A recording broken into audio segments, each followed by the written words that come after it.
Good morning, class. Good morning, Jess. Sit down. How are you? Yeah,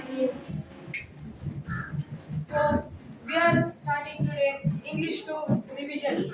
So, we will start it with a group discussion. So, I have put a situation on the board.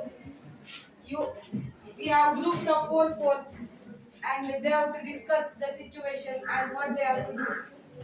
So the situation is, imagine yourself in a train, some of the compartments of which catch fire suddenly. The train has come to a halt. So I'm going to say some hints. Wake up your father and help him to get down quickly. Do nothing. Remain sitting in your compartment thinking that it is safe, or try to contact the police or fire brigade. So you will discuss it with your group.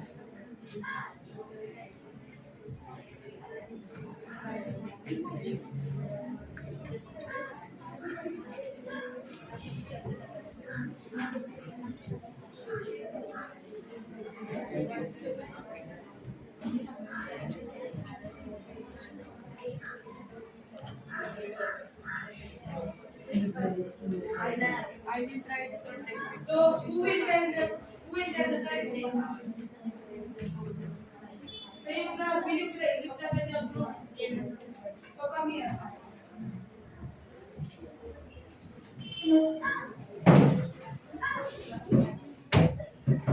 Tell. So as per the situation, if I would be in the train which has got a fire, then I would pull the chain and don't get panic. And while coming, I would ask some passengers to help the trapped people, and then I would try to contact with fire brigade or police and tell them about the situation and ask them to separate the bogies of fire, one by fire. Very good. You have done a good job. So I'll call some other students who will represent other students. Some other students will represent the group. Shreyas, will you represent your group? Okay, so Valat, will you represent your group?